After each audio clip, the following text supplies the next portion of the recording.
భూ నిర్వాసితులకు అండగా భరోసా యాత్ర చేపట్టిన జగన్ రైతులను ఉద్దేశించి మాట్లాడుతున్నారు. ఇప్పుడు లైవ్ చూద్దాం. భూములు మాత్రం మనకు ఉండేది 2 ఎకరాల నర్సాయమ్మకు ఉండేది,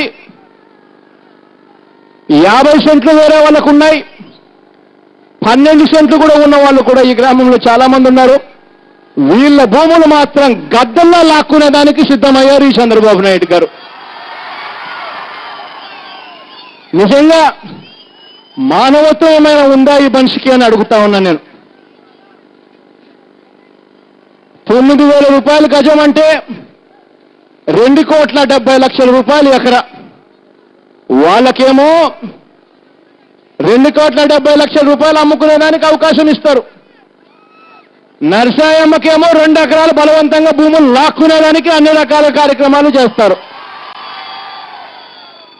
ఏమన్నా న్యాయమా ఇది? మేము వైఎస్ఆర్ రాజశేఖర రెడ్డి ఇచ్చిన ఇంటి మీద బతుకుతాను. ఆ ఇల్లు కూడా తీసుకుంటే మేమేమైపోలే. అసలు మాకు ఎయిర్పోర్ట్ వద్దు, మాకు ఎయిర్పోర్ట్ వద్దు అంతే. మీరు ఎయిర్పోర్ట్ వచ్చి మేము ప్రాణాలే వేస్తాం కానీ మా భూములు మాత్రం ఇవ్వం. ప్రాణాలైనా ఇస్తాము కానీ భూములు మాత్రం ఇవ్వము. వాస్తవమే. పక్కనే విశాఖపట్నం ఎయిర్పోర్ట్ ఉంది.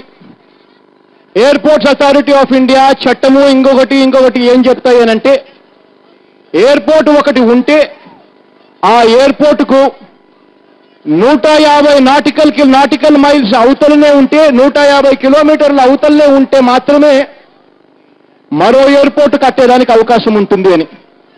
మరి ఆ ఎయిర్పోర్ట్ నుంచి, విశాఖపట్నం ఎయిర్పోర్ట్ నుంచి ఇవాళ ఈ ప్రాంతం కనీసం 20 నాటికల్ మైల్స్ కూడా లేని పరిస్థితిలో ఉంది.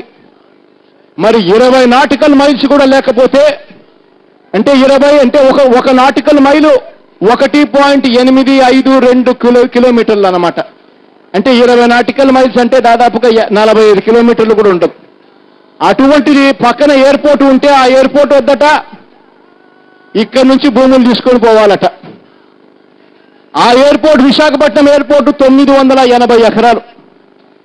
980 ఎకరాలు ఉన్న విశాఖపట్నం ఎయిర్పోర్టుకు పక్కనే దాదాపుగా 1000 ఎకరాల భూమి నేవీ వాళ్ళది, గవర్నమెంట్ వాళ్ళ సొంత భూమి, పోర్ట్ ట్రస్ట్ భూమి, అన్ని గవర్నమెంట్కి సంబంధించిన భూములే.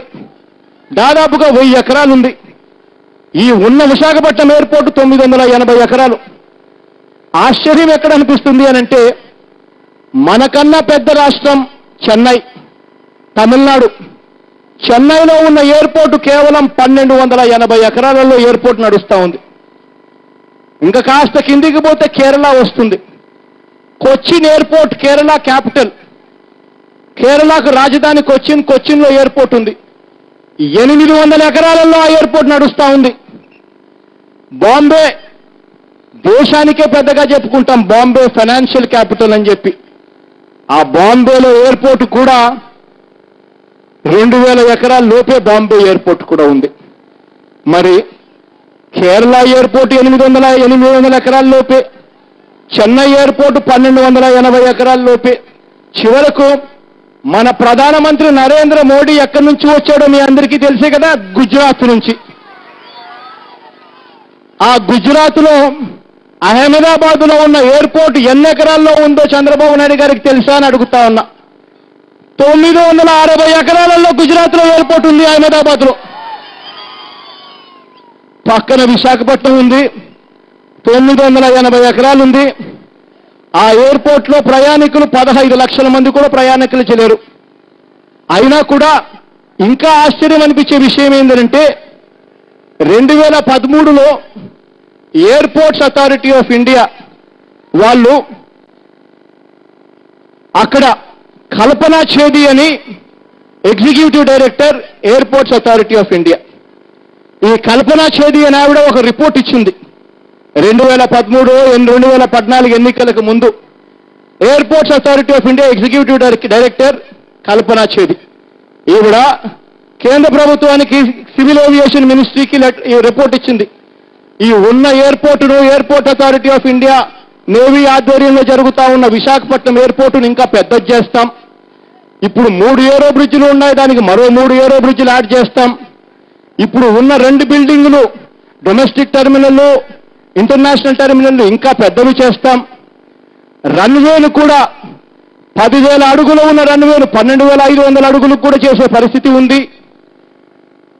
క్యాబే లగేజ్కి సంబంధించిన తిరుగుతా ఉన్నాయి లగేజ్ ట్రాక్ను ఇంకా విస్తరిస్తాము. టికెటింగ్ కౌంటర్స్ని పెంచుతాము. రకరకాలుగా ఎయిర్పోర్ట్స్ అథారిటీ ఆఫ్ ఇండియాను అభివృద్ధి చేస్తాము అని ఆవిడ రిపోర్ట్ ఇస్తే, ఆ రిపోర్ట్ ఇవాళకి కూడా కేంద్ర మంత్రి ఇక్కడి నుంచే ఇదే జిల్లాకు సంబంధించిన అశోక్ గజపతిరాజు మళ్ళీ ఇదే కేంద్ర మంత్రిగా ఉన్నాడు విమానాలకు. మరి ఇదే నియోజకవర్గం అని కూడా విన్నా. ఇక్కడి నుంచే ఎంపీ మరి అక్కడే ఉన్నాడు. అక్కడే ఉండి కూడా ఆయన శాఖకే ఉండి ఆయన శాఖకే ఎయిర్పోర్ట్స్ అథారిటీ ఆఫ్ ఇండియా ఇచ్చిన రిపోర్ట్ ఆయన దగ్గరే ఉన్నా కూడా ఆ రిపోర్టును పక్కన పడేశాడు. ఇక్కడ మాత్రం గంటాకు మేలు జరగాల, అయ్యన్న పాత్రుడికి మేలు జరగాల, అవంతి శ్రీనివాస్కు మేలు జరగాల, వీళ్ళందరూ చంద్రబాబు నాయుడు గారి బినామీలు, రేపొద్దున చంద్రబాబు నాయుడు గారికి డబ్బులు పంపాలి అన్న ఒకే ఒక దుర్బుద్ధితో మన భూములు లాక్కునేదానికి 2 ఎకరాలు 1/2 ఎకరా ఉన్న మన భూములు